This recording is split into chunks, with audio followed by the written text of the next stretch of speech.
देखिए साहब, 2025 तक तो मरकरी रहेंगे, बुध की दशा रहेगी। और प्रेजेंट में यदि हम देखें तो अभी ये आपको तिथि दिख रही है, बुध के साथ शनि भगवान हैं।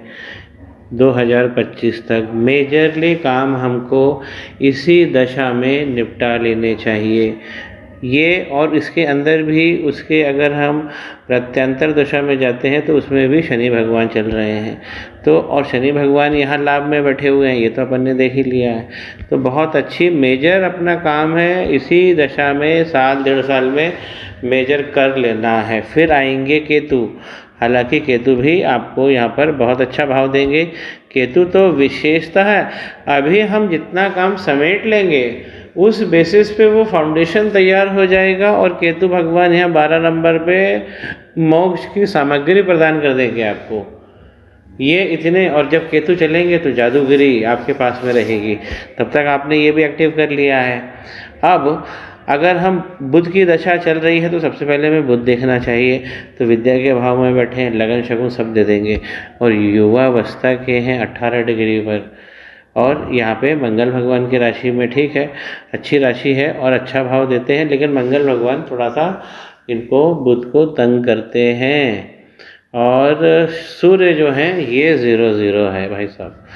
तो यहाँ पर मैं ऐसा चाह रहा हूँ कि यहाँ पे कुष्मांडा माता का एक दिन का ही पूजन हो जाए, सूर्य पूजन।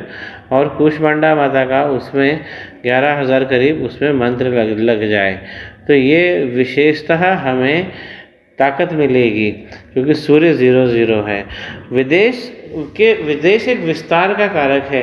तो जैसे कि हम जो क्रियाएं करते हैं विदेश में जाके, वहाँ पर राहु जो है वो सक्रिय होते हैं। और जब विदेश में ले जाने वाले पहले प्लैनेट हमारे सूर्य हैं। तो सूर्य पूजन तो इसमें आपका हो चुका है। मैं ऐसा चाहता हूँ कि कुष्मांडा माता का और एडिशनल 11,000 मंत्र लगा दें।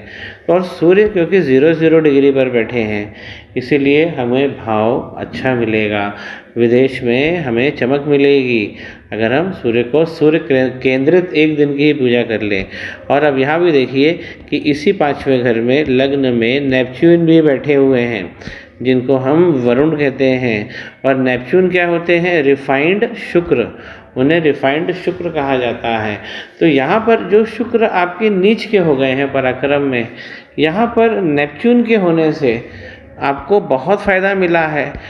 नेपच्यून क्या है? 11 डिग्री पर बैठे हुए कुमार अवस्था के, अच्छा भाव देंगे। शुक्र जैसे दे सकते हैं आपको फिल्म इंडस्ट्री में काम, तो नेपच्यून आपको सरताज बना सकते हैं जैसे अमिताभ बच्चन। तो इसीलिए नेपच्यून को क्या कहा गया है? नेपच्यून को क्या कहा गया है कि सुपरफाइंड शुक्र उन्हें कहा गया है। आप कोई भी जब काम करते हो और जब उसमें सिरमौर हो जाते हो तो इसका मतलब है नेपच्यून आपके सक्रिय हैं। ये वैदिक एस्ट्रोलॉजी कहती है। मॉडर्न एस्ट्रोलॉजी में तो हमने नेपच्यून वगैरह छोड़ दिया है, लेकिन नेपच्यून आपकी विद्या के क्षेत्र में बैठे हुए हैं। तो वैदिक गणना के हिसाब से अगर हम चलते हैं तो नेपच्यून बहुत अच्छी जगह बैठे हुए हैं और मंगल की राशि में अच्छा भाव देते हैं। यहाँ मंगल भगवान का तो हमने पूजन कर ही लिया है, तो मंगल यहाँ पे सक्सेस भी देंगे और फैमिली में सुख की वृद्धि करेंगे, एग्रीकल्चर इनकम वगैरह ये सब देंगे।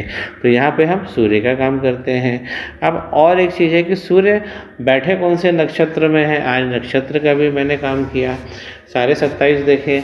विशाखा नक्षत्र में सूर्य आ रहे हैं। तो विशाखा नक्षत्र होता किसका है? गुरु बृहस्पति भगवान का होता है। तो सक्रिय नक्षत्र अभी क्या है आपका? जो विशाखा नक्षत्र है सूर्य। और चूँकि बुध जो है सूर्य के साथ बुधादित्य योग बना रहे हैं, तो इसलिए यदि हम सूर्य को मजबूत करेंगे तो बुधादित्य योग डबल तिबल हो जाएगा, इसमें और अच्छा भाव हमें मिलने लगेगा। सूर्य विशाखा नक्षत्र में बैठे हैं, तो विशाखा नक्षत्र जो होता है वो नक्षत्र स्वामी गुरु बतलाए गए हैं। तो ये वाला भाव सक्रिय हो रहा है। इसीलिए यहाँ पर जब केतु बैठे हुए हैं तो 2025 तक हमको अपनी जो भी हम काम करने जा रहे हैं या जो विचार है हमारे मन में, उसकी जड़ें मजबूत कर लेना है। तो ये सूर्य को मजबूत करने से ऑटोमेटिक हो जाएगा। सूर्य को जब हम मजबूत करेंगे कुष्मांडा माता का 11,000 मंत्र, तो गुरु जो है ये अपने आप सक्रिय हो जाएंगे, क्योंकि नक्षत्र भी उसमें जुड़ जाता है, तो ये और एक्टिव हो जाएगा। तो जितना हम विशाखा नक्षत्र की पूजा करेंगे उतना सूर्य भी हो जाता है मजबूत और गुरु भी हो जाता है मजबूत। मैंने आपसे एक बार एक सवाल में भी पूछा था कि आप मुझे बताइए कि वीनस 6 में बैठे हुए हैं तो परिक्रम फेल कर देंगे सारा, क्योंकि 6 में वीनस नीच के हो जाते हैं। तो आपके जो सुपरफाइंड वीनस है, ये नेपच्यून, ये आपको नई ऊंचाइयां देंगे, घबराइए मत। शुक्र का काम हमने यहाँ पे ये सब काम कर लिए हैं।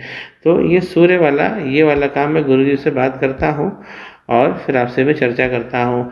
अगर हम नवांश में यही चीज़ देखें कि मरकरी कहाँ पे, अरे मरकरी धंधे में बैठे हुए हैं, धंधे में आके बैठे हैं, कर्म क्षेत्र में बैठे हुए हैं।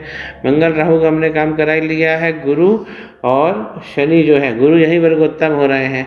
तो वर्गोत्तम जब हो रहे हैं छठे भाव में और इधर भी छठे भाव में हो रहे हैं, तो आने वाली लाइफ में हमें गुरु को और मजबूत कर लेना है। तो गुरु को मजबूत करने से सूर्य की पूजा लगाने से विशाखा नक्षत्र मजबूत हो जाएगा, क्योंकि नक्षत्र का नाम होगा, और नक्षत्र का नाम जब माता में लगेगा तो गुरु भी मजबूत हो जाएंगे। तो वहाँ हमें नक्षत्र का संकल्प खास कराना है और सूर्य भगवान की कुष्मांडा पूजन लगाना है। नवांश में यदि हम आते हैं तो केतु यहाँ पर तीसरे भाव में जादूगरी देने बैठे हुए हैं, तो पराक्रम में जादूगरी आएगी, ये एसेट्स देने, और केतु सक्रिय हो रहा है भाई साहब, मैं इसलिए कह रहा हूँ जड़े जमा लो। केतु आपको 4 गुना देने को आ रहे हैं 2025 में। ये बुध भी आपको देंगे, बुध शनि की दशा भी अच्छी, शनि लाभ में बैठे हैं, शेयर वगैरह में इन सब में आप अच्छा पैसा लगा सकते हो। कोई नया IPO आ रहा है तो उसमें भी आप अच्छा पैसा लगा सकते हो, खेल सकते हो। मैं आपसे दोबारा बात